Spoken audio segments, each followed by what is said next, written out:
10 weeks, 9 rounds and 18 individual races. Add them all up and what do you get? Well, you get one incredible championship here for the Armed Forces Virtual Race Challenge. We draw to a close here tonight. Round 10, Brands Hatch, the Grand Prix circuit, the full version here at Brands Hatch, and David Christie in the commentary booth again alongside John Knighton. And John, you know, almost lost for words at how fantastic this season has been. Making a step up, we said right from the beginning, be a huge change from those MX-5s.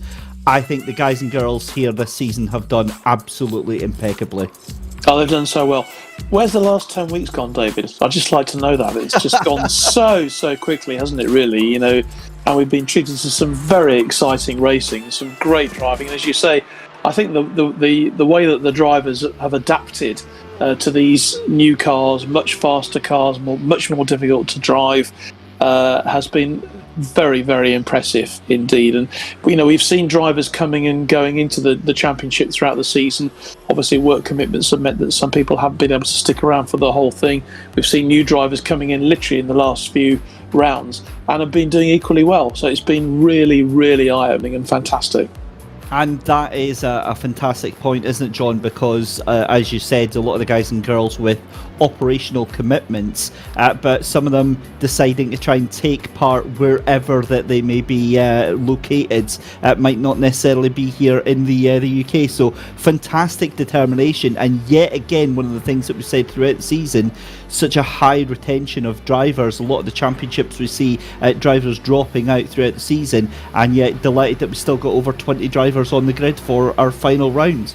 Yeah, absolutely. And again, checking the scores that we've been getting from qualification, some very good rounds coming in as well. So I think we're in for a couple of really barnstorming final rounds of the championship tonight, which of course will decide the team title for the year. Certainly will, but the one thing we have to get out of the way first is a huge congratulations to Craig Durant being confirmed as our 2022 Drivers' Champion in that overall class. Down in the GT4s, but a strong, dominant display by him this season, finishing the season on an absolutely eye-watering 257 points for British Army GT4. Nearest competitor, Chris Darnell, in the British Army GT3, 169 points. That's a massive gap of what, that must be what, 92 points or something like that, 98 points just about from Craig Durant to Chris Darnell. So impressive stuff, but again, it's all about tonight and the team's championship, isn't it? It is. Well, Craig, I think, has just been case in point that consistency is so important. Looking at those teams, it's so much closer though, isn't it, in terms of the team. The British Army GT4 team have shut up the table though. They could still win it tonight. RAF Motorsports, RAF Motorsport GT4s, the GT4 of British Army in third place, and RAF Motorsport GT3 in fourth place. So there's still points up for grabs tonight. It could be very, very interesting indeed. And they've all improved. All the teams have improved throughout the season. Well, that's exactly it. And of course, 40 points is the absolute maximum that a team can score over the two races tonight. So mathematically, you've still got 5 teams that are within a shout. But realistically, you're going to be looking at those top 3 as we see Chris Slater back out on the grid there as well. There is our newly crowned champion, Craig Durant, for British Army GT4. Your top teams though that are in contention tonight: RAF Motorsports GT4, RAF Motor Racing GT4, British Army GT4, RAF Motor Racing GT3 and Royal Navy GT3. All of those within that 40-point bracket here as we have 17 minutes done in qualifying just now, and you can see there Matty Isherwood currently on pole position, 125.005. So, who do we think we have to watch out for tonight then, John? Who are we tipping in the commentary box? Well, Matt Isherwood is back. We've not seen much of Matt recently, but every time he competes, he does well. And you can see him at the top of the leaderboard at the moment in terms of qualifying times. James King as well, really consistent performer. We've not seen James for a couple of weeks. So the drivers you would expect to be doing well are doing well. Look at their GT4. Who's top of the GT4 list once again? It's Craig Durant, of course it is. With Michael Clough second, and we've also got Steve Ward there in third place and Dan Hardwick in fourth in the GT4. So the drivers who we have consistently seen do well throughout the course of this championship are at it again on this brilliant course at Brands Hatch course, the full Grand Prix circuit, which is great to have it. It really is, and I still think, for me, it's one of the best circuits that we've got here in the UK. For me, this, along with Donington and Cadwell Park, absolute jewels in the crown of racing. Of course, no stranger to high ticket racing. We get the British GTs racing here quite often, but 2.43 mile circuit down in the heart of Kent, down in Englandshire, as I would say up here in Scotland. But a minute to go in qualifying, and again, coming in late to the party. Qualifying isn't going to be as important as it has been previously through the season, but even though the Drivers' Championship has been decided, you can absolutely bet your bottom dollar that all of these drivers want to make an impact on that team's championship. And if not, even if they're not in with a shout of that, these drivers want to get those bragging rights. They want to get one over their fellow servicemen and women, especially. And John, you know this from commentating on the various other inter-forces competitions that are going on. There's a real friendly / banter rivalry going on between the different forces. Oh yes, you mentioned anything inter-services and suddenly the shackles rise and it becomes more important than anything else to win for your service. And we've been seeing that throughout the season here. I think tonight, and because the team championship is so close, we've got some real opportunities, and there'll be people really going for it tonight. And one thing that we've been discussing, I think before we went on air actually, David, we want to hear as many drivers as possible tonight, so during the interval and at the end of the second race, because I think it's probably fair to say we've really confined ourselves to the top threes in the competitions so far in each race we're talking to. We'd like to hear from as many people as possible tonight. Those people who have consistently been competing but maybe haven't got in the top 10 or even got in the top 3 or 4. We'd like to hear from them tonight and get their view on this amazing season. Absolutely, as qualifying draws to a close, looks like Matty Isherwood up in pole position, and Craig Dunn on pole for the GT4s. And as John said, I mean, it's the opportunity. It's been a long season. We'd love to hear how everyone has got on through the field, and Ollie Wayne's making a bit of a meal of that final corner there, and that will be his final lap on qualifying. So yeah, I mean, it's been a fantastic season, John, and like you said just a couple of minutes ago, I can't believe where the past 10 weeks has gone. It feels like, we were just last week we were at Oulton Park for our media practice session that we did, and then going back for our first race back in February, and it's been wonderful to see these drivers develop, and that's exactly what we've had through the different races. We've watched them improve, and we've watched some real characters come through the field as well. But talking of which, 9 cars in the GT3 field within exactly 1 second. Liam Waterhouse, our brand new rookie to the championship, who made such big waves last week out at Silverstone GP, returns again. He is qualified in 9th position. Let's have a look here, other big names as well. Obviously we've got Chris Pauley in 4th, Tom Stevens in 5th. I'm looking at Ollie Wayne was in 10th, Dan Berris in 11th. Again, any one of those top 10, I think, very capable for taking the win here tonight. But here is your grid for the first of our 2 final races this season for the Armed Forces Virtual Race Challenge here at Brands Hatch GP Circuit. Matty Isherwood on pole position for the RAF Motor Racing GT3 team, alongside James King for RAF E-Motorsports GT3, Ryan Martin for RAF Central Fund, and then it's Chris Pawley for RAF E-Motorsports, Tom Stevens for the Royal Navy, alongside Craig Beasley for the Royal Navy as well, Chris Bolins for RAF E-Motorsports, Chris Darnell in the British Army GT3 in 8th position. 9th and 10th is going to be Liam Waterhouse, a brand new rookie for the season in the Royal Navy machine, with Ollie Waynes in 10th, RAF Motor Racing.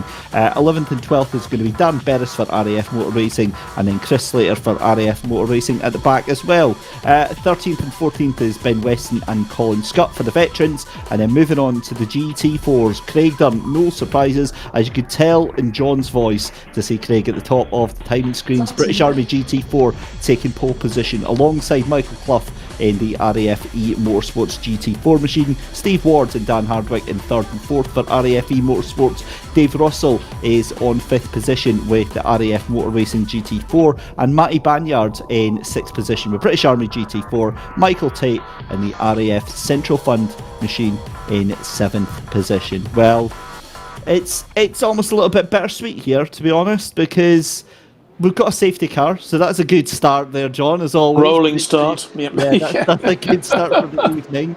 Maybe saving things for the last huzzah, but again, a wonderful 10 weeks, and I'm genuinely happy that we've got another week of racing, but I'm also a little bit sad that this is the last week of racing for this season.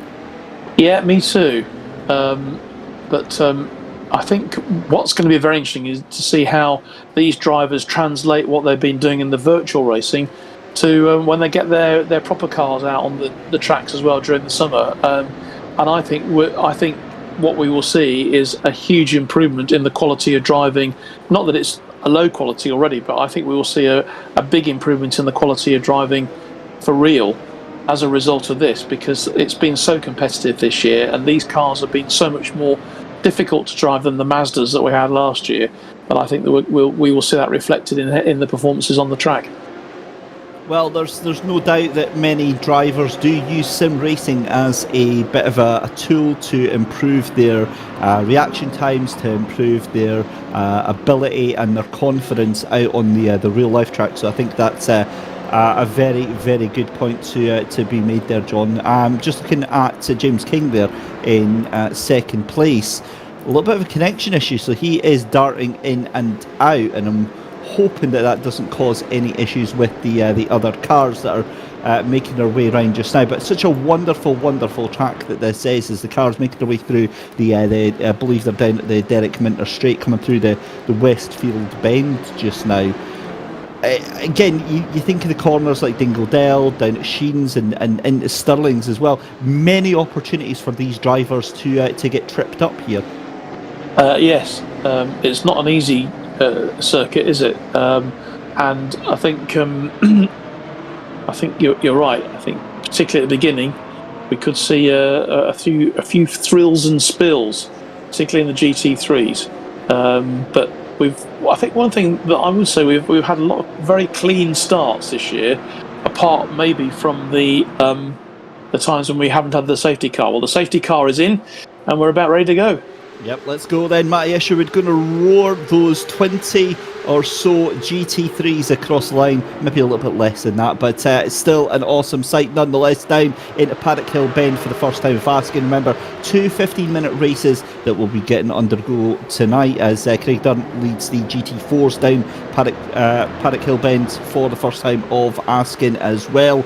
But it looks like it's all go for the GT3s as well. They're all through the first half of the circuit, very clean and prim and proper. A little bit of leading from that is Russell and Hardwick further down the order there. That's in the GT4, so Dave Russell leaning a little bit on Dan Hardwick, but nothing really coming of it. And quite honestly, as we go through the first half of Brands Hatch, the GP layout here, It's a fairly orderly and a fairly calm start to this race. I've got no doubt it'll all kick off in the next 10 minutes or so. But next 10 seconds, probably. Yeah, this is. I think this is honestly, John, been about the quietest I've seen these guys and girls all through the season. As I say that, Ben Weston and Chris Slater have a coming together. They're off the track and falling down the order. James King is off the track. So immediately, John, I'm going to eat my words and say that they did have a bit of quietness, but it's now over. Oh, Matt Isherwood and Ryan Martin, who's now up to second place from third place. Yeah, as you say, James King dropped down to 8th after his coming off, so he's got a bit of ground to make up, but it's very, very close at the top there in the GT3s, where with Dave Russell at the moment, and this is looking pretty challenging. He's actually with Steve Ward right in front of him and Dan Hardwick behind him. It's some pretty close racing there in the GT4s. But yeah, interesting how Ryan Martin, whether he can make the most of that going up to second, with Chris Pauli now moving into third in the GT3s. Yeah, it's brilliant to see as we're already more than halfway through the first lap. Right, let's see here. That's Chris Slater, and that is exactly what happened with him. And who else was that? That was Ben Weston that was caught up in there. Both of them are out of the race, I believe, or no, they're out pit lane. Liam Waterhouse did make up some ground. They just went straight back down to 10th position. So any early gains that he had are done. Interesting to see though, Matty Isherwood not able to streak away as much as he'd like to. Ryan Martin within 0.2 of a second onto the back of this one, as we're still watching this battle with Dave Russell trying to catch on to the back of Dan Hardwick, but he's also got Matty Banyard firmly on his tail trying to make this happen here, and this is going to be down the hill then, and I believe this is going to be going up towards Sheens just now. But anyway, here is Chris Slater. Oh, and you see he just gets that back left wheel onto the grass there, tries to keep control of it, and that's going to be Ben Weston straight into the side. Poor Ben had absolutely nowhere to go there, John. No, and Chris Slater just being very disciplined in waiting for all the traffic to get past before he got back into the race again. Just sort of looking down the top, really the top sort of 5 or 6, and it's all RAF and Royal Navy at the moment in those top places in the GT3s, with Matt Isherwood obviously from RAF Motor Racing. You've got Ryan Martin from the Central Fund as well. So that's why we're looking at this very closely from a team point of view to see how that's going to affect the championship. Yeah, that's a great point, of course, because both Isherwood and Ryan Martin racing for different teams within the RAF, because Matty Isherwood racing for the RAF Motor Racing GT3 team, and Ryan Martin racing for the RAF Central Fund team. This is back down with Ollie Waynes. Now, he is right onto the back of James King there, but he's also got Liam Waterhouse just behind him as well, separated by a couple of tenths of a second here. So this is a very, very tight battle that we've got going on right now, and Ollie Wayne trying to make a move around the outside. So we go back to another replay. This is Chris Slater's day going from bad to worse. I think this is just out of pit lane and then up. Oh dear. You hate to say it. That's through the left-hander there at Surtees. So easy to do because, of course, John, when you're turning that car left, the rear end of the car, as James King looks to he's having connection issues. What was the way to say about Chris is that it's such an easy mistake to make, because the back end of your car is unloaded, the weight comes off of that rear end, and then means that it's very, very easy just to spin up those rear tyres. It is, but the drivers, by and large, are making a really good fist of it on what we said earlier on is a very tricky course. Here's Ryan Martin with Ryan, who's obviously chasing hard at the moment to get himself up into the lead, but he's got Matt Isherwood just in front of him. And it's very, very close. And in fact, as you said, that Matt is not pulling away at all, is he, from Ryan at the moment? So this is a very close race for 1 and 2. As we say, vitally important for team points. But Matthew Isherwood still holding that lead just at the present time.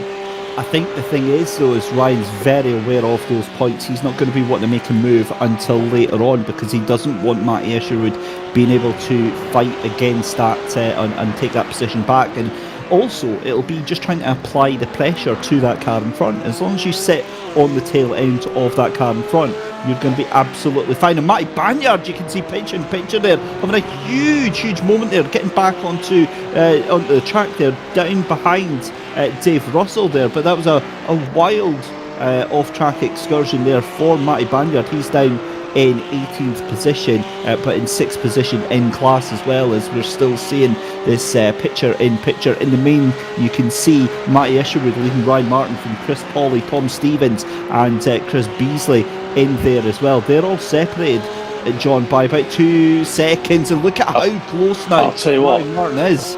He's putting pressure. These are great pictures. It's really great to see this sort of driver's eye view, and Ryan Martin's having a go, and it's worked.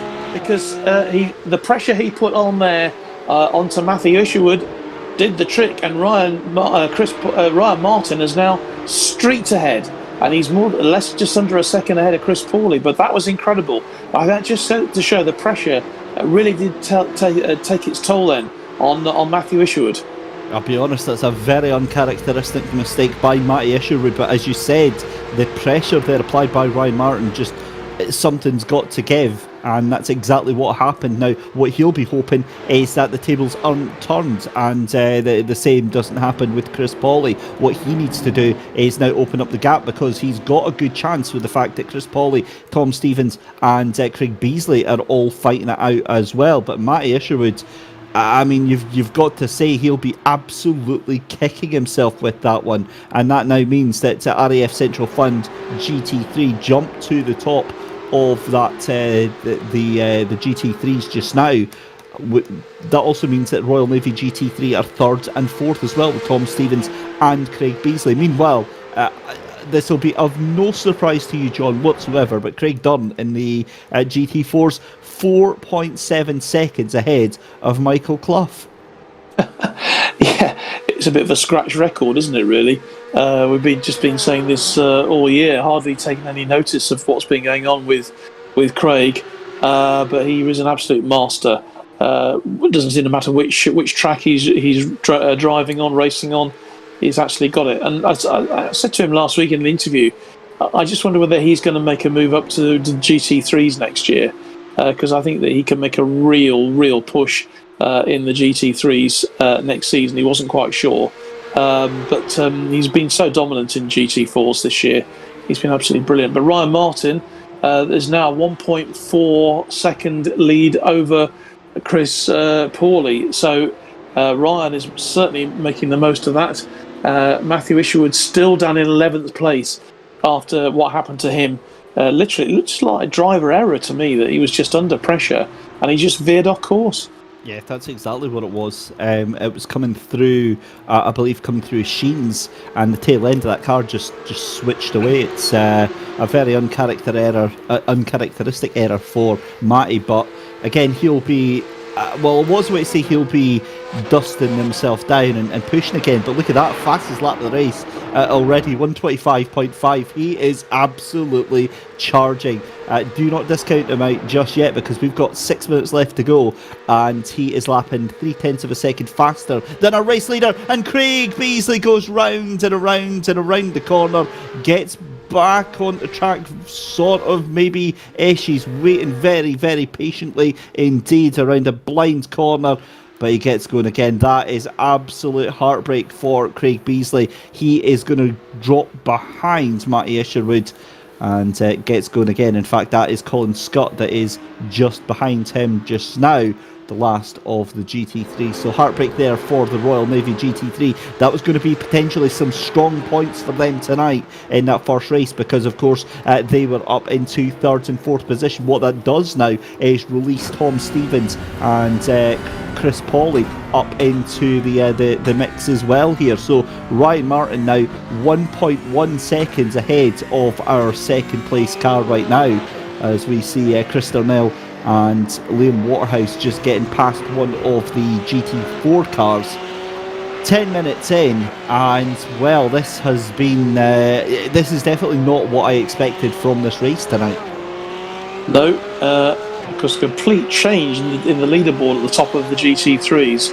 Ryan Martin, who started in third place, has got that lead. It's 1.4 seconds. It's not changed that much. It's from Matthew Banyard. What's Matt up to at the moment? That looks like he's going for a position. Yeah, he's gone past Dave Russell to move up into 5th place in the GT4s. So that's a good move from him. But no change in those top 3 that we've seen from the start with Craig Durant, Michael Clough and Steve Ward. That's how it started. That looks to me how it might be finishing in the GT4s, but there is still a bit of time to go, and errors can creep in at these latter stages. You sound quite hopeful with that. No. The thing with it is that Craig Durant has just been this is how the season has been for Craig Durant. It's been absolutely exemplary, and it's a shame because my Banyard going very, very wide there. Just to say as well, the likes of Michael Clough as well. The fact that he's 18 seconds up the road from the rest of the field just shows how fast these GT4 drivers have been with this field right now. I would like to see them move up into the GT3s and see exactly how they can mix things up. As Chris Boland runs a little bit off track there, he's going to attract the attention, I would imagine, very shortly of James King, because he's hunting him down something rotten right now. And 2.5 minutes left to go in this first race of 2 then for the Armed Forces Virtual Race Challenge here, our final round here at Brands Hatch GP. Ryan Martin inheriting the race win, it would appear, from Matty Isherwood after a forced error. As you see, Matty Banyard side by side with Dan Hardwick trying to outbrake him, but it's not going to happen. Banyard might get a better run out of that final corner there. Indeed he does. He'll tuck into the toe of Dan Hardwick here. He's going to have to watch out though, because he's got a GT3 car trying to get past him as well. They do so. Navigates the GT4 quickly, but look at that, side by side down the hill then. You've got a GT3 squeezing its way in between. That's not going to happen. It's gone off. That forces him out off the track. Dave Russell into the gravel. And, well, that is very, very unfortunate for that little battle there. We feel like we were kind of robbed of that fantastic little scrap there. Yeah, that's the thing about Brands Hatch. The circuit is quite narrow, so when you're in situations like that, something has to give. There's either going to be a massive accident or one driver is just going to give way. It was Chris who had to, I think he had to give way there, didn't he, Chris Turnell? Now, I'm going to say that I think Matty Isherwood has had another issue there, because he was briefly up into 9th position after the issues with Craig Beasley and Ollie Waynes, but Isherwood now back down, shown outside of that top 10, so I wonder if there's been a further issue with him. He's now what looks like 34 seconds off of the pace. I'm wondering 27 seconds off the pace. So I wonder if he's maybe got some damage on that. The car's still lapping in a fairly reasonable time, but again, with 14.5 minutes gone, we're going to be coming into our final lap of the race for Ryan Martin. He goes across the line, and it's looking very, very comfortable for Ryan ahead of Chris Pauly and Tom Stevens. And again, we're going to have to get the abacus out, John, and the calculator and the old Excel spreadsheet and figure out how this all shapes up for the team's championship here. Yeah, I think it's sort of maybe put a bit of a cat among the pigeons, really, because I think the drivers who maybe we were expecting to do well, some of them have, but some of them certainly haven't. And Matt Isherwood was going so well until he was put under that pressure by Ryan Martin, and he's not recovered, and certainly the car hasn't recovered, and he's outside the top 10 at the moment in 11th place. Colin Scott just behind him in 12th. I think that's been a bit disappointing for me, is that the veterans team this year have really failed to make any great impact, and it might be interesting to hear from Colin during the interval about what maybe has gone wrong for them this year, because they were very, very competitive, if you remember last year in the Mazdas, in the MX-5s, David. So I'm interested to know maybe what's been the cause of the problem there. They don't seem to have had the consistency at all in this series, in this championship. Well, look at this coming right to the end, though. That gap coming all the way down to Ryan Martin, and it ends up being Ryan Martin taking the win from Chris Pawley. Tom Stevens in third, James King in fourth position, Chris Boland in fifth, Liam Waterhouse getting a brilliant finish there from 10th on the grid to 6th there, and then in 7th place is going to be Chris Thornell. 8th place is going to go to Dan Berris, Ollie Waynes in 9th, Craig Beasley in 10th, Matty Isherwood down there in 11th place, Colin Scott in 12th, Chris Taylor in 14th position, or at least that's what he's showing on my one here. Sorry, 13th, because of course it's Craig Durant that will cross the line there to take the win for the GT4, solidifying what has been an exemplary championship so far for him. Michael Clough in second, then it is Steve Ward, Dan Hardwick, Matty Banyard, you've then got Dave Russell and Michael Tate at the back of the field. So I tell you who we need to hear from. We need to hear from Matty Isherwood if he decides to pop in for a chat with us, because that was the big talking point right there. It was, and all credit to Ryan Martin for the pressure that he put on. If it was the pressure that put on Matt to claim that lead, but it all went a bit pear-shaped, didn't it, for Matty Isherwood after that, and also, to be fair, for James King as well, because James was doing very well in second place, but it didn't go his way, and Chris Pawley made the most of it as well, and pulled himself back into position. Here is the result. Certainly is. So Craig Durant in GT4's taken yet another race win. Remember, we have to talk about the performance index and how that affects things, but Michael Clough in second position, and I'm struggling to believe that. Steve Ward, Dan Hardwick, Matty Banyard, Dave Russell and Michael Tate all finishing one lap down, but that is to the GT3 leaders. Talking of GT3 then, Ryan Martin ahead of Chris Pawley for the race win. Tom Stevens takes third place, James King in fourth, Chris Boland in fifth, Liam Waterhouse in sixth, Chris Thornell in seventh, Dan Berris in eighth, Ollie Waynes in 9th, Craig Beasley in 10th, Matty Isherwood in 11th, Colin Scott in 12th, Chris Slater in 13th, and Ben Weston the back of the field in 14th position. Obviously, one of the things that is on our mind is about Teams Championship, and what I also just realised here, John, is about top three are from GT4s. As you can see there, the Wheel of Fortune spins for us. It's going to be a top 9 reverse grid, which means that it's going to be Ollie Waynes on pole position. Now, we've seen Ollie on pole before, and he didn't really deal with the pressure too well. Kind of crumbled and went into the barrier, as I remember correctly. But the final point before we go for a break very shortly, before we get some driver interviews, RAF Motorsports GT4, RAF Motor Racing GT4 and British Army GT4, that's your top 3 teams right now. What do you think, John, it's been that both the Drivers' Championship and the Teams' Championship has been dominated by GT4s? Well, I think it maybe it's just that the GT3s are that much harder to drive. I don't know whether that's just the way that it appears, that the GT4s can stay out of trouble just a little bit more, because there's a little bit more support and a bit more help for the drivers.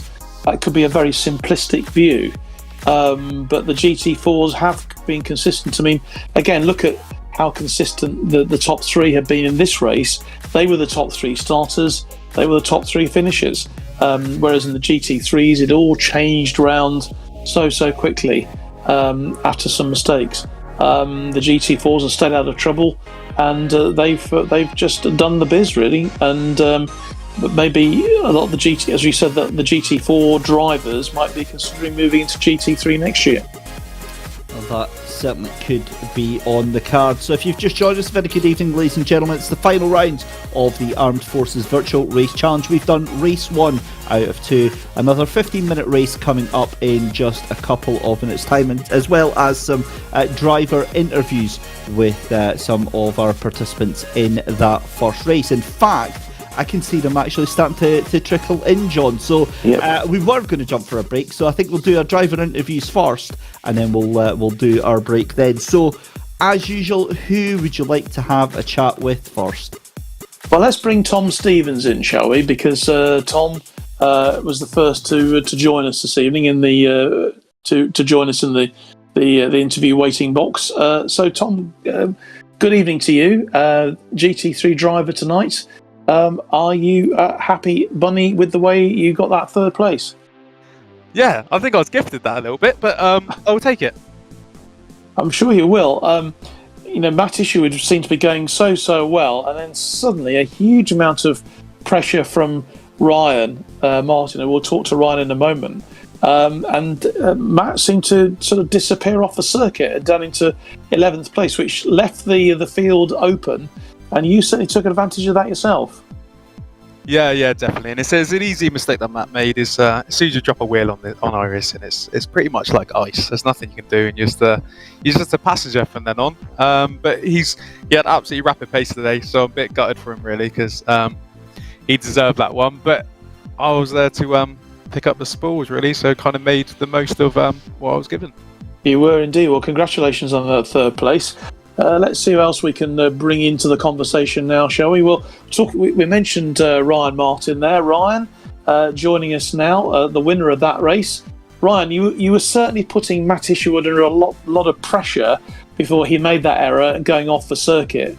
And it was very noticeable how you were right on his tail. You were just gaining all the time. But were you surprised about what happened?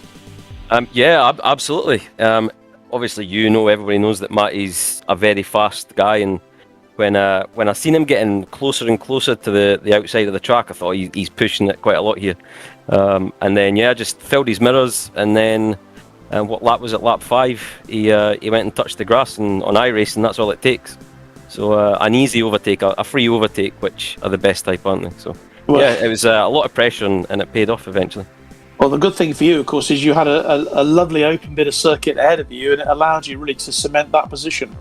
Definitely, it's easier, isn't it, when you don't have a car in front of you and you're having to judge braking points and you can't see your apexes. So definitely, as soon as he was in the gravel trap, it was easier for me to pick the turning points, the braking points, and then Chris Pauly was gaining on me the entire time actually, and I thought just at the end he was going to be able to catch me with the GT4 traffic, but he was just short. So it was a good race, enjoyed it, and a P1. How can you argue with that? Yeah? Well, great points for the team as well, for the central fund, because it is so tight at the top there there are people as we speak firing away with computers and calculators trying to work out how that affects the team championship. But all you can do, Ryan, is just do the very best that you can, and that first place, as you say, is yours on that first race. So well done to you. Let's bring in now Chris Pauly, who got the second place there. Chris, a good second place there, and again, important team points for RAFE Motorsports. Yeah, that was a good result in the end. I think at the start of the race, I was kind of using the slipstream of Matt and Ryan to keep with them, and then I thought Ryan had punted Matt off, to be honest, but he was quick to claim that it was Matt Isherwood's mistake, and then I was just kind of using his slipstream the entire way. But it probably looks like quite a boring second place, but I was working pretty hard to try and keep on his tail, and I thought I'd get him at the end, but couldn't quite get there. You were very close. I don't think any of this racing is boring at all, Chris. Actually, from what I think you all have your work cut out to even keep on the track. But you all did extremely well. It was a very clean start as well to this race, which I think that rather surprised David and myself actually in the commentary box, because this is not an easy circuit, but everyone sort of held their ground pretty well to start with. But that's a great second place, and as I say, it could be very important for the team points tonight. So well done to you. Good luck for the second race coming up very shortly. Let's move on then to the GT4s, and we'll talk, I think, first of all, shall we, to Steve Ward. Steve, you began the race in third place. You ended it in third place. one thing that we were talking about and discussing in commentary was actually the overall individual team title places have all gone to GT4 drivers. Why is that? Is it that you're just more consistent? Do you get a bit more support and a bit more help with the GT4s? What is it? Why is it you have been so consistent, doing so consistently well? I think for us as the RFE Motorsports team, we have got our own little group chat, so we're always bouncing ideas off each other, helping each other. This last week I've had a right nightmare, and both Fluffy and Dan have been stars and helped me out. So yeah, I think it's just teamwork, and I think the GT4 seems to be a little less leery than the GT3. Well, definitely. But it's interesting hearing you talking about how the team's been helping you, and you've all been helping each other, and that's very important when it comes to the team points as well. Oh yeah, I mean, most of us are in the military, and all of us have served in the military at one point, and teamwork's a big thing of it. So I think it all comes to a second nature to everybody. It does indeed. Well, that's a great third for you. Michael Clough was second. Let's hear from Mike now, shall we? Who got that second place in the GT4 tonight. And we don't talk about boring races at all, Michael, but there wasn't a huge amount to talk about when it came to the GT4s tonight, because you started as you finished, or shall we say you finished as you started. Yeah, that's true. I looked at the times in qualifying and I thought this is going to be a procession, really, because I think it was always apparent that I think I probably overachieved in qualifying to get as close to Craig as I did. So I expected him to drive off, and then there was 2 seconds back to the second row, and then there was another 2 seconds back to the third row. So I expected it to start as it and finish as it started, if you like. Well, I think there was a massive difference between the top three and then the fourth place, for the GT4 tonight. I think something like 14 seconds, which is a huge amount, really, on a short track like this one. It must be down to incidents, because you could pull that kind of a gap even with like a 2 second.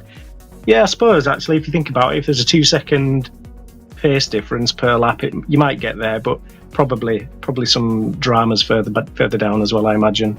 Good end to the season for you, Michael. Yeah, so far so good. We've got another one to go, so I don't want to jinx it. So I'm going to touch all the wood I've got around me, and hopefully we get a clean one next time as well. Well, good luck in the race coming up very shortly, and we'll just finally bring in last but certainly by no means least, the champion, Craig Durant. Craig, another faultless race really from your point of view. You started on top, you finished on top, and just kept yourself out of trouble. Yeah, it's pretty hard at Brands Hatch. The GP layout is fairly tricky. The grass is never too far away, so I really had to. Part of me was like, "Oh, let's relax," and then I was like, "Nope, must." If I relax, I'll make a mistake. Well, that didn't happen. So it was a pretty uneventful race for you. Presumably, you would very much like to go out on the championship tonight with another victory to complete a double. Yeah, I'd like a double, but I'm also looking forward to cutting through the field. So, looking forward to it.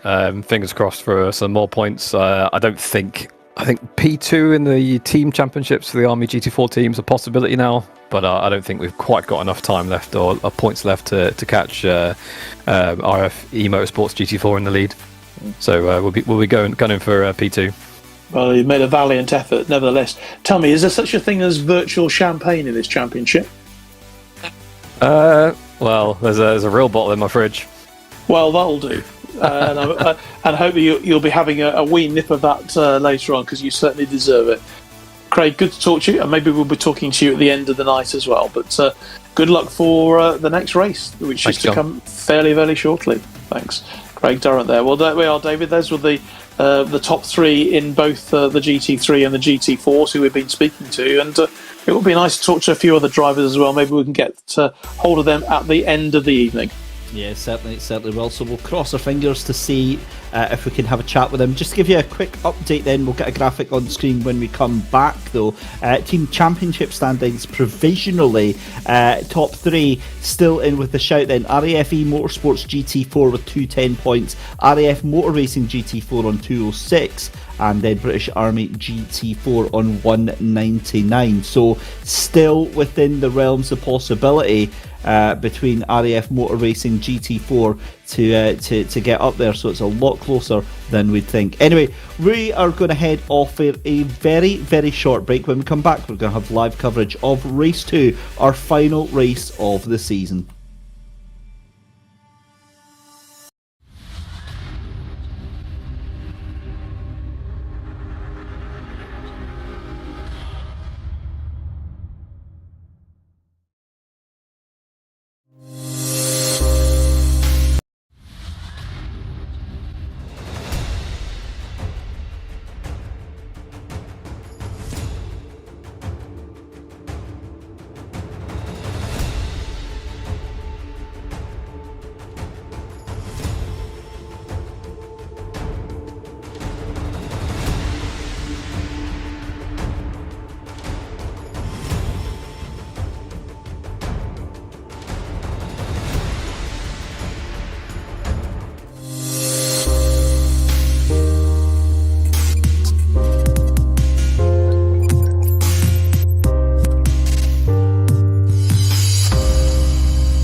Well, a very warm welcome back, ladies and gentlemen, to live coverage of our final round of the Armed Forces Virtual Race Challenge here at Brands Hatch. What a night we've had so far. It's Dave Christie and John Knighton here with you, bringing you all of the coverage through the season.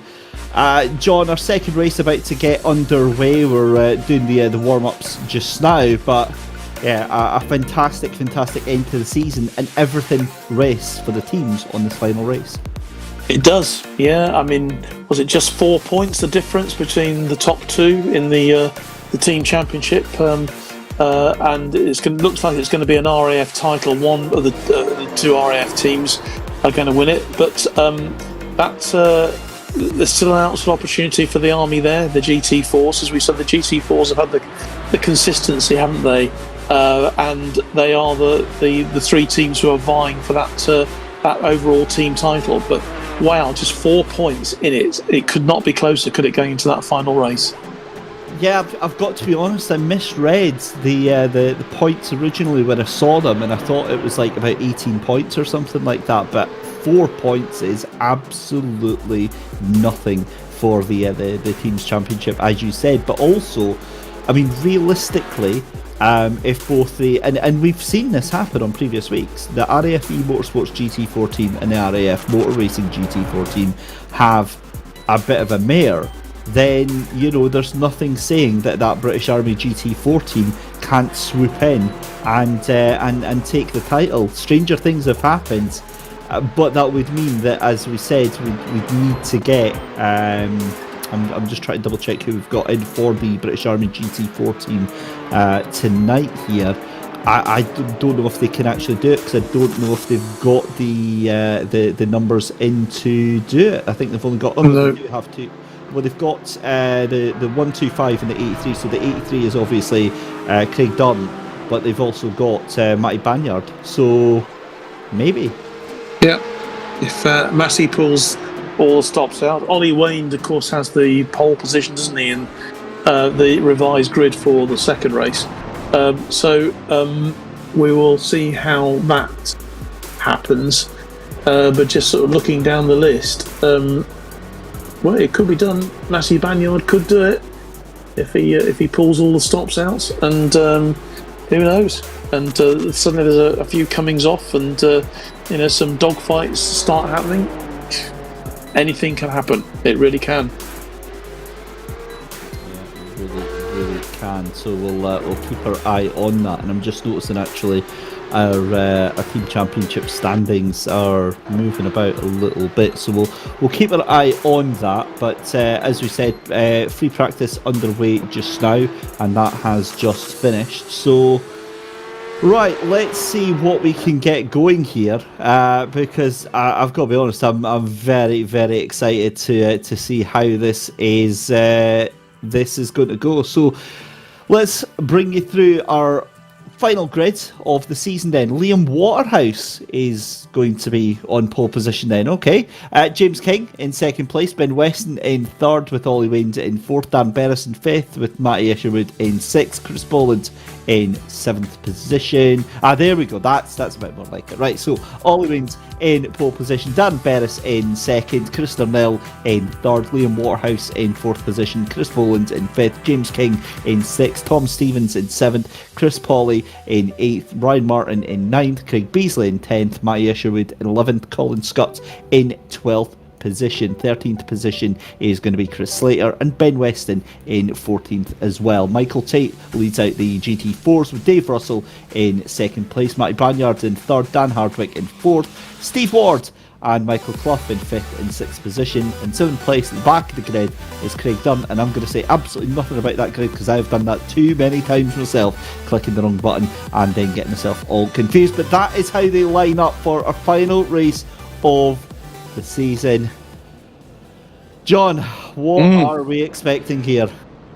Goodness knows, I haven't seen a safety car yet actually.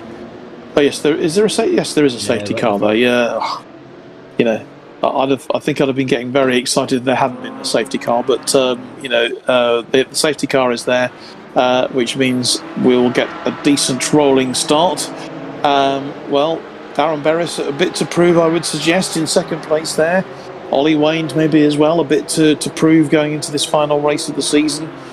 Chris Turnell, who has done pretty well so far tonight as well. He is also maybe looking to score some decent team points. So let's see how things develop. Oh, and already, before we've even... Goodness me, right, just at the first corner, already we've got a little bit of chaos. We've got James King, who is deciding to try and get there. He had connection issues, gets back going again though. Liam Waterhouse though, from pole position, from second position all the way down. And I tell you what, this GT3 race making up for lost time with how quiet the first one was, as we've got 4 or 5 cars off into turn 1. That was surely that's going to be Ben Weston, Craig Beasley, Colin Scott and Dave Russell, with Michael Clough all involved there, off into the gravel in turn 1. Craig Dunn making his way back up there. But my goodness me, Ollie Wayne has lost it. He's off the track and down into to second place as well. Third place, fourth place now. Goodness me. And Michael Clough now has the lead in the GT4s. Yeah, Michael Clough has leapt up the field into the GT4 to take the lead in the GT4s, with Dave Russell second and Craig Durant third. So that's an interesting change at the top, with Darren Berris now leading the GT3s from Chris Boland. Oh, look at this. Yeah, there's been all sorts of mayhem going on there. Darren Berris, we mentioned Darren just a few minutes ago, didn't we, with a bit to prove.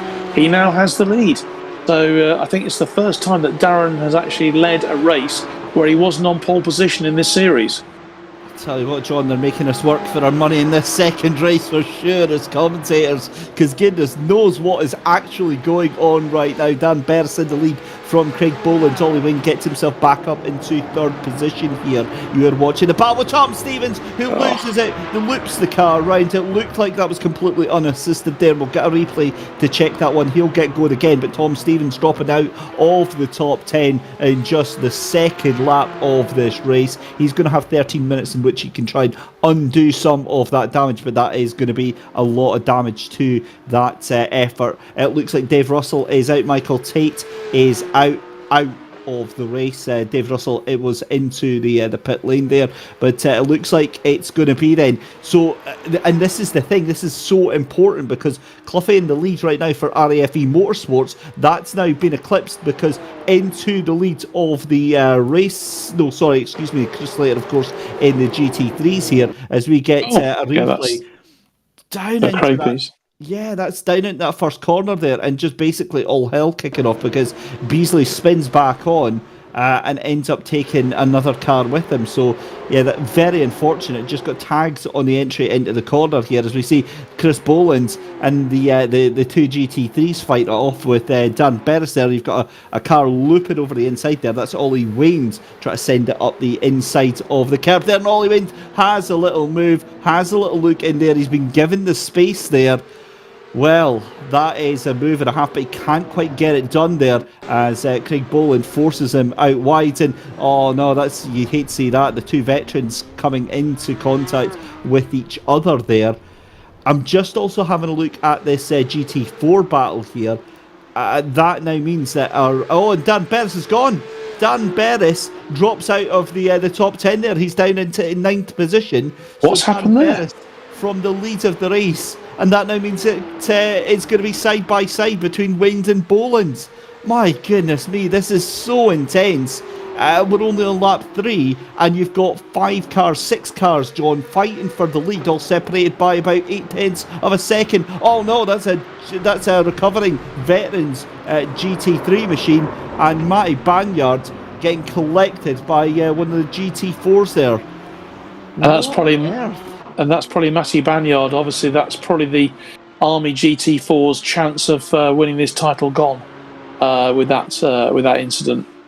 Well, I don't know. That's the thing, because Cloughie's in the lead of the GT4s for RAFE Motorsport, so they're currently first and third. So yeah, I think that is it at the moment. But if Matty can get ahead of Steve Ward here, who knows what's possible? We've got a connection issue there for James King. Now, we saw that earlier on. That hopefully isn't going to be an issue, but obviously just disappearing and then reappearing, that's not what you want to see from the car in front of you here, John. Oh, he's at 4th place now. Ryan Martin has the lead now from Ollie Wayne, only 0.3 of a second behind though, and Chris Boland in 3rd place, James King 4th. Michael Clough, he's extended that lead to just over 3.5 seconds now over Craig Durant in the GT4s, and Steve Ward also making an impact, although he's got a few seconds to make up. This is what happened to Matt Isherwood, who's not had a brilliant afternoon or brilliant evening, has he, since that incident when he was leading the first race. Where's he going? I think wrong track, mate. is this a connection issue maybe that Matt's having some problems with tonight? That's so uncharacteristic. Yeah, I think he's just had enough and he's decided to park up the car. One man who might be doing the same, Ben Weston, ends up dropping all the way down out of the top 10 just now. This is the battle for 5th place with Ollie Wayne, Craig Beasley and Chris Darnell. Here is Chris Slater, another driver not having the best of it. Now, we saw this on lap 1, so this is all the way back at the beginning. We saw Chris Slater running all the way across the grass to rejoin there, and that takes a lot of car control there, John, to be able to hold on to that. It does. Maybe Matt Isher was going to do what Chris Slater threatened to do, and that's come and join us in the commentary box. I wouldn't be adverse to that, you know. No, I wouldn't either. No. Yeah. Matt, if you're listening and you've had enough, come and join us in commentary for this last race. And that applies to anyone. We'd like to hear from you at the end this evening for some more interviews. And who is that? Dave Russell. Oh dear. That was a controlled drift an uncontrolled drift he wasn't expecting to make. So Dave Russell, he disappears down the list as well with that one, down to 6th place in the GT4s. Ryan Martin, though, still has that lead in the GT3s, although that lead now is down to under a second. I was just about to say, John, I believe that's what the kids call an F. It's not went well for him whatsoever. But as you said, I mean, look, that battle for 1st place was 6 cars. It's now down to 3 cars, separated by 0.4 of a second. Whoa, that's a horrible, horrible moment for Dan Hardwick. The RAFE Motorsports GT4 car. Again, this is from earlier on then, so this is what caused that RAFE Motorsports GT4 machine to kind of fall back towards the end there, and a lot of damage on that car, as you can see. I'm looking at the gap between Matty Banyard and who is in 2nd place, Steve Ward. 4 seconds. I can't see that getting caught up right now, but Chris Boland's definitely on the chance of catching up here because he's on the tail end of James King. So Boland down to 3rd place there, but Ryan Martin, I think, is now starting to eke out that gap a little bit. And with James King, I think Chris Boland's going to be a little bit sketchy here because this is a 2-3-4 for RAF Motorsports GT3. Indeed. I'll mention for Dan Hardwick, who has done such a huge amount of work, hasn't he, this year on this championship. You know, a lot of the admin, a lot of the work behind the scenes, not been reflected in his success in the car. But I know that a lot of people have got an awful lot of time for Dan and what he's done this year. Yeah, it's always nice to hear about that from the drivers behind the scenes. This is what happened with your race leader, former race leader Dan Berris, just absolutely looped it into the corner there into Surtees, got going again, but it just shows you how a simple mistake like that, John, can cost you so very dearly, and you end up going backwards through the field. Indeed, with Chris Darnell here, we were, and back with Dave Russell. And that is not very nice for him, is it?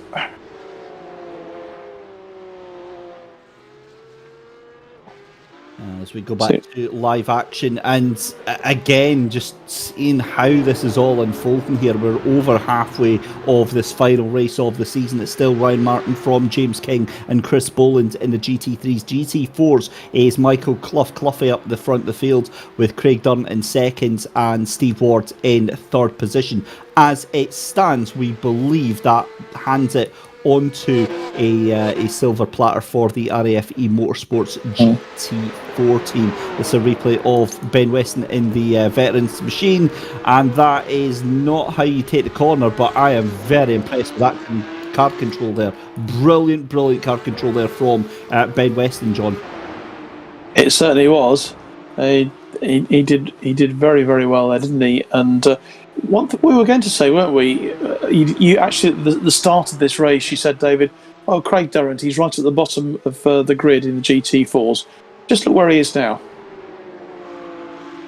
I'm saying nothing on that one. It's it's unsurprising, isn't it? And the thing is that with 4 minutes left to go, and the fact that he's closing down quite quickly, you wouldn't put him past taking the win on tonight. But Dan Berris recovering well in the GT3s just now. He was out the top 10. He's got past Tom Stevens and Liam Waterhouse as well. Ollie Wayne, though, I mean, what has happened to poor Ollie? He was doing so well at the front there, and yet again, it seems like pole position seems to be a curse for him. It does, yeah, because as you say, he had pole position in the change of the grid from P9 where he finished the first race. Yeah, it's just all gone a bit off the mark for him in these latter stages of this championship. Maybe we'll find out why a bit later. Maybe he's just not been able to practice enough or whatever. I thought it was very interesting to hear Steve Ward earlier on talking about the support and help that the team they've been giving each other in the GT4s, explaining really why the GT4s have had such success overall in this championship this season. And as you say, it looks like it's the RAF who are going to claim that title. Where's Dan Berris gone? Dan Berris was in the lead of that little group with Liam Waterhouse and Tom Stevens, and Dan Berris, there you go, right at the back of that group there.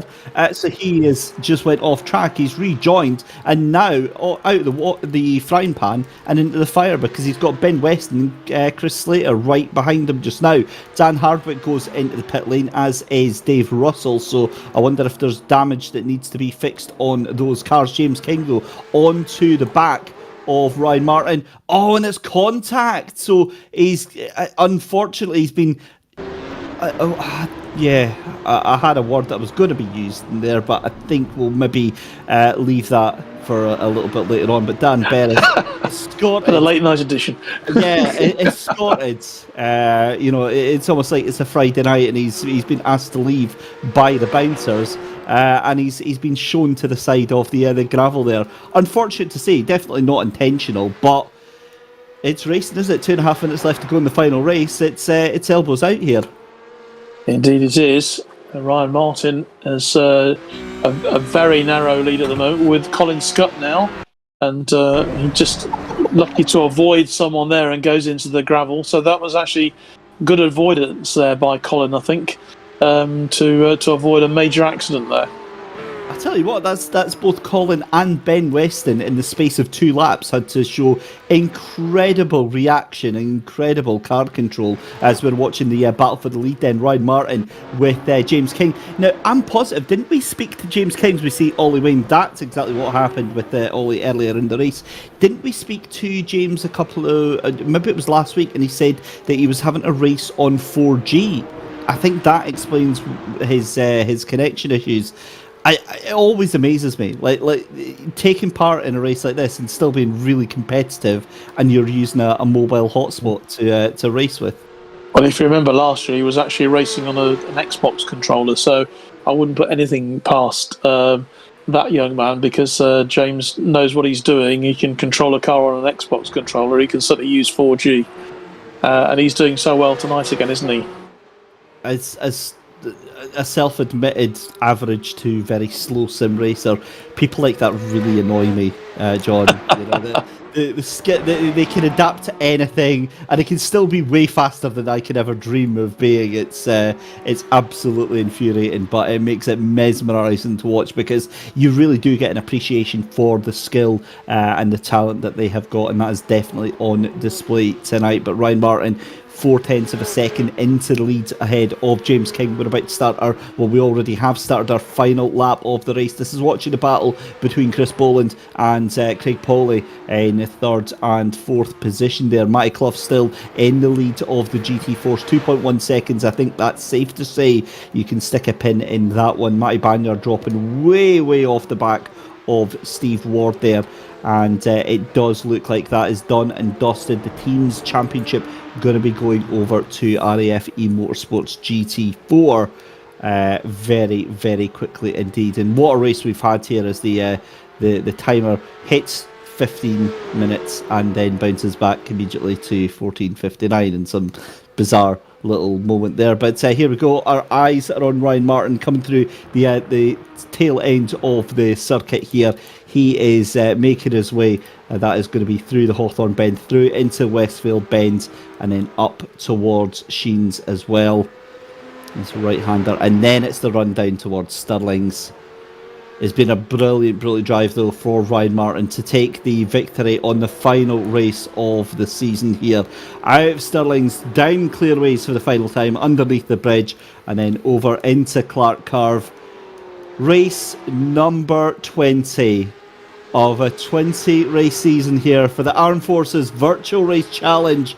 And it goes the way of Ryan Martin for RAF Central Fund GT3. James King's going to come across the line to take second place for RAFE Motorsports. Chris Boland for RAFE Motorsports. And then Craig Pawley for RAFE Motorsports, with Craig Beasley taking 5th position for Royal Navy GT3. We turn our attention though to the GT4s, and coming across the line and taking the team's championship is a huge congratulations to Cloughie himself for RAF Motor Racing GT3.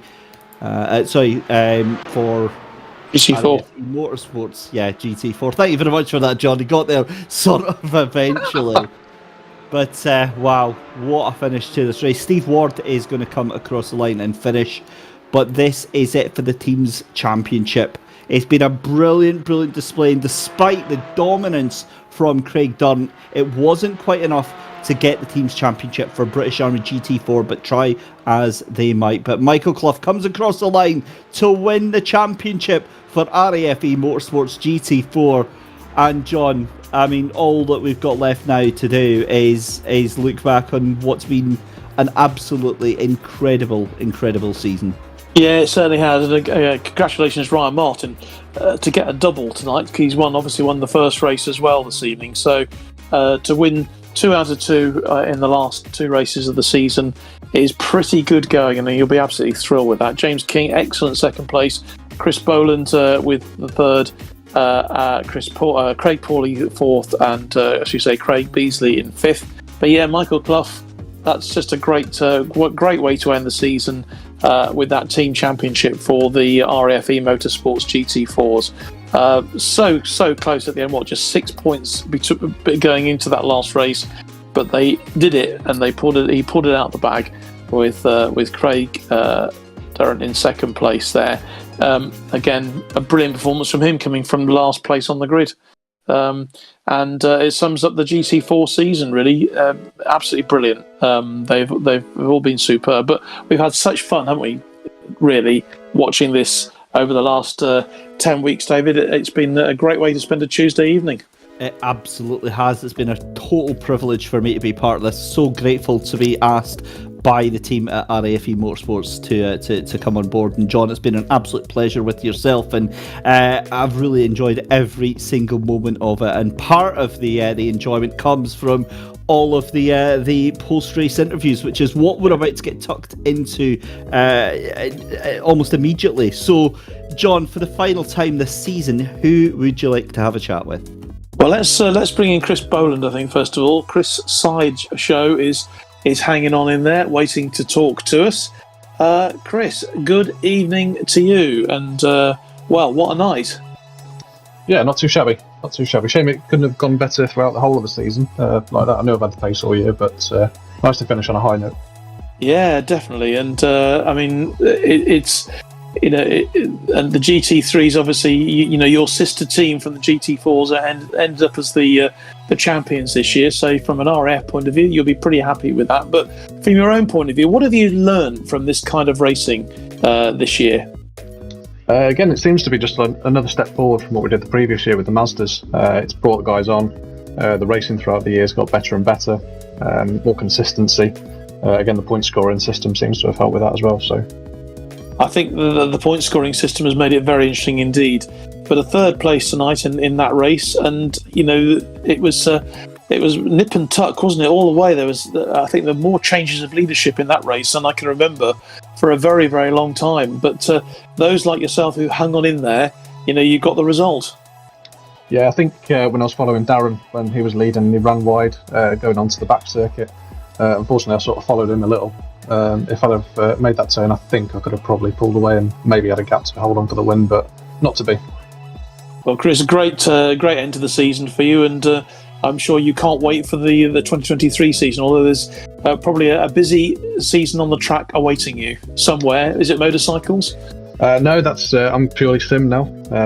Yeah, purely sim, so I'll be concentrating on whatever class we decide to go to next year. Okay, well, good luck with that, and great to talk to you, and congratulations on that third place tonight. Thanks, I think the next person that we can probably speak to is Craig Durant. Yeah, Craig, a second place tonight to add to your victory earlier on, just to cement that team title. And well, what a season, what a year it's been for you, Craig. Yeah, it's been great. I've really enjoyed it. The first season we had last year in the MX5s was great fun. I had some really good battles with Chris Slater. I really got to know the guys really well. So glad to be back for the second season. You know, bridesmaid in the first one, and then take the win in the second one. I couldn't ask for more. Thanks for everyone. Thanks for the broadcast team and all the RF team behind the scenes organising it. It's been great. Yeah, well, good stuff. What are you going to do next year? Are you going to stick with the GT4s? Or are you going to wait and see what happens, or maybe even jump into the hot seat of a GT3 next year if you can? I don't think I'm going to get away with driving the GT4 again. No. We'll see what happens. There's lots of conversations how they're going to run it from, or how we're going to run it from the future. We'll see, but obviously I'm going to have to take a step up, I think. There'll be a lot of relieved drivers out there, I think, to hear you say that. But I think we've said it several times, Craig, but many congratulations on a fantastic season and that championship. So go and enjoy that drop of champagne you're going to indulge yourself with after the racing had finished tonight. Well done to you. James Kigg can join us now. James, I think we were discussing whether you were working on your connection tonight. Were you working on 4G this evening? Yeah, for some reason my internet's been a bit hit and miss most of the season, really. Every now and again it comes up, and obviously tonight wasn't one of its best ones, but thankfully I didn't get involved in the incidents because of it. So you still got a second place tonight in that last race. Yeah, exactly. I mean, it was certainly an explosive race. I had a few moments where I panicked and thought this might be the end, but yeah, we got through it cleanly. And for the team as well, the eMotorsports team, coming second, third, and fourth was a brilliant effort from the guys. It certainly was. Well done to you, and hopefully get those connections sorted in time for next year. And when the virtual racing starts again, a load of people wanted to talk to. I'd like to talk to Dan Hardwick this evening. Dan, a fifth place tonight in the GT4s, but you've done so much work behind the scenes this year, not reflected in what you've been able to do on the track. But I suppose that comes with the territory, doesn't it? Yeah, I was just literally saying that in the chat room there. I think sometimes my mind's been on one eye on the getting the results sorted out, and one eye on trying to keep on the track, and it hasn't always gone the way it should have done. But I've done some that's in the back, and actually The recovery drives have been quite good, but just the one incident with the consistency score just seems to wipe out my my scoring. But generally, been thereabouts, and it's been a really enjoyable. I mean, it's been fantastic to get 20 cars on the grid every week at least. Is amazing, and thanks to all the drivers for coming back each week and doing some great driving. It's been really really good. That's something that David and I have been saying, that you don't often see that in these sort of championships where, no matter how badly or how well drivers have been doing from one week to the next, if they're having a bad patch, they sometimes just drop out. But that certainly hasn't happened in this championship at all. No, and whether that's the consistency scoring, whether that's the two classes, we're not quite sure what the secret ingredient was this year, but it's worked, and we're going to go away in the off season and get a bit of a committee together and work on it for next year and come back bigger and stronger for next year. But to try and improve on this year, well, there's not a lot we could improve on. It's been fantastic. Yeah, it's been great to be part of it and to enjoy. Thanks a lot, Craig, for your time. Good to talk to you this evening. Michael Clough is there with us again tonight. Michael, I'm sure that it's so much of it a team game, but rather nice to be the driver that takes the team over the line to win that team title tonight. Yeah, it massively is. I mean, I'm so chuffed that we managed to do what we did, because we've never been the fastest, I don't think, but we've just kept plugging away at it. And we've secured that team championship, and massive congratulations to Steve as well, 2 times on the podium tonight, so that's a proper achievement. He came into this race thinking that it wasn't going to be too good for him with a few hardware issues and stuff, but he managed to finish on the podium both times, so congratulations to Steve there too. And well, of course to Craig, who's clean sweeped us all. Indeed he has. So I'm just talking to him, he's had so much success. But there you are on the big screen, the Armed Forces Virtual Race Challenge 2022 Team Champions RAF eMotorsports GT4. So there it is. It's absolutely official. So to win any sort of team title in any military sport is something to be very proud of. And I'm sure you and the rest of the team will be celebrating in your own way, however you can, whether it's virtually or really later. But a great night for you as well, Michael, obviously with that win and the second place in the first race. So well done to you. I think we've still got time just to bring in, we can bring Ryan Martin in to have a chat with us. I think, Ryan, good evening. And a good night for you in the end with 2 first spots. I mean, you can't do better than that, can you? Genuinely cannot believe it. I've never been very good at brands, never really raced at it because of that. But then obviously we're racing here tonight, and I think it was just because these cars are so difficult, the track is really tight. That's basically why I was able to get through to the front. And even when it was happening, I thought there's something going on here. But couldn't believe it when I eventually got to P1 and then was able to stay there. Unbelievable, not expected in the slightest. So can we say now, Ryan, then, that Brands Hatch is officially your favourite circuit? Without a doubt, I'll be racing it every single day. No, good stuff. Now, to get a double any time is fantastic. But what a great way to finish the season, and that must give you a pile of confidence for next year. Absolutely, I'm looking forward to next season already. Obviously, it'll be in different cars, probably at different tracks. So yeah, just looking forward to it. Something else to get practicing for, and hopefully it goes that little bit better than this championship, and hopefully be able to get the top GT3 or whatever we're racing at the time. But yeah, a little bit of progression. I've only been on iRacing a short while, so it's all progression, all practice, all time in the sim, and at some point I'll get the championship victory, hopefully. Well, it's certainly paid off for you tonight. Well done, Ryan. Great to talk to you. And another double podium this evening has gone to Steve Ward, who is there as well. Steve, I think you're waiting to have a quick chat for us in the interview waiting room. Steve, great night. I mean, to get double podium, to get a third, and in fact two third places. That's not bad for a night's work, especially at the end of the season. No, can't wish for anything better, to be fair. It's 25 past 11 at night here in Akrotiri. I'm absolutely shattered, but I'm over the moon.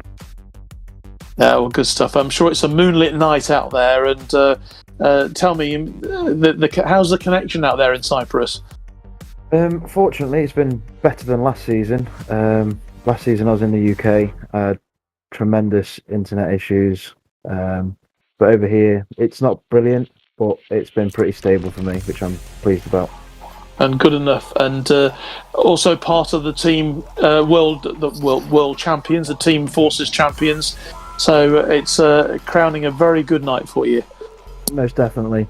It's just been a cracking team effort all season, to be fair. And to get two of us on the podium for the last round, especially being me, having ups and downs throughout the season. Yeah, it's been a really good effort by all accounts. Well, you can't really ask for anything more than to finish on a high like that. So thanks for joining us from Akrotiri this evening. Good luck to everyone out there in Cyprus, and we hope we will see you again next year for the next round of this really exciting championship. I know that Chris Slater is joining us as well now in the commentary box, where he threatened to join us earlier on. Chris, good evening to you. Obviously, from your own personal point of view, possibly not the best season that you've had, because you were the champion last year. I think you were pretty untouchable in the Mazda MX-5, but what a fantastic championship we've had this year. It's as one of the people behind it, you must be absolutely thrilled that so many people have stuck with it and done really well. The improvements that we've seen in people's driving throughout the season, and also the sheer quality that we've seen at the end.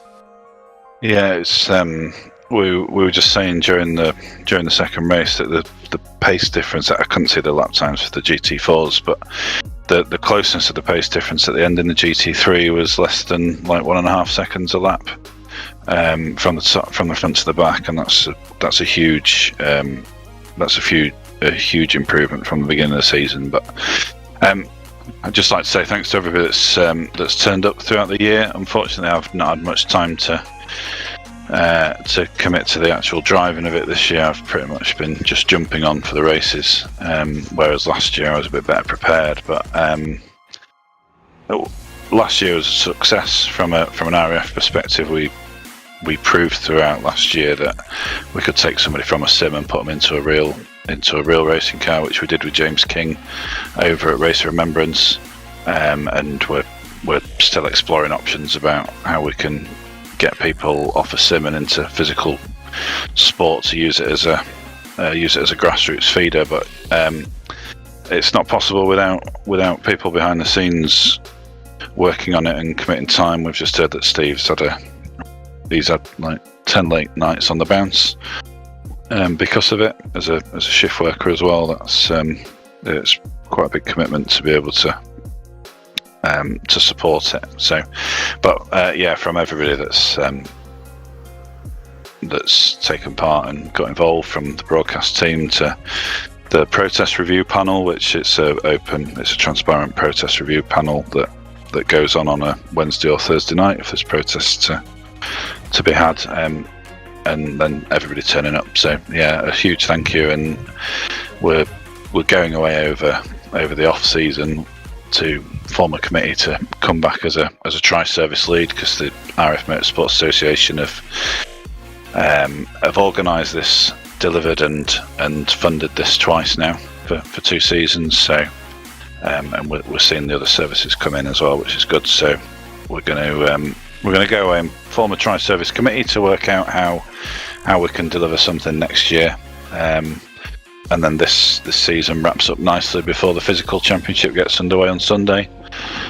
So the Armed Forces Race Challenger at Silverstone on Sunday on the National, where we've got a 35 car grid. So fantastic. Which is where most of my attention's been, both trying to build a car and get the championship underway. This is just excuses, Chris. Sorry. Yeah. But no, great season, and I think the thing that's impressed me the most really is how this championship has evolved and developed from what was a very successful one last year to run 2 sort of championships almost together. With the GT3s and the GT4s has been very innovative. And we were just saying earlier on as well how interesting it is that it's actually the GT4 racers who have won the team titles rather than the GT3. But perhaps in a way that's not so surprising, given the fact that the GT3s are that much more difficult to control on the circuit. Well, yeah, I mean they are a lot harder, but it's also a bigger field. So in the regulations, we wrote that if one class was bigger than the other, you would only score points based on those that you beat. So if the GT4 class is bigger, everybody gets points just for turning up. Whereas the GT3 class, to just get that 1 point, you might have to beat 4 or 5 cars if the disparity in the class size is bigger. So yeah, I mean the GT4s have an advantage that it's a slightly easier car to drive because it's got less power, but there's also more points to be had per position. Okay, well, I think that explains it very carefully. As a GT3 racer, of course, you are making that point. But Chris, great to talk to you. Thanks ever so much for your time this evening, and I'll hand back to David very briefly, I think, before we say our goodbyes for the last time in the 2022 season. And that is exactly all that's left to do. What a season we have had. A huge thank you to everyone behind the scenes that has made this possible, especially all the guys and girls at RAFE Motorsports over at SimSport Solutions and Absolute Sim Racing. From myself, Dave Christie, I've got to say a huge thank you to John Knight. And John, you've been an absolute joy to work with. You too, sir. And desperately looking forward to getting back in the box. Here's hoping for another full season of this. It was absolutely amazing. Huge thank you as well to Mike Yao behind the scenes with the broadcast director. Big congratulations to RAFE Motorsports GT4, as you saw there, wrapping up the Teams Championship tonight, and to our 2022 champion, Craig Dunn, in the GT4s as well. But that's it. Thank you so much to you at home for watching. We hope you've enjoyed yourself. On behalf of everyone here, have a wonderful night, and we'll see you next time.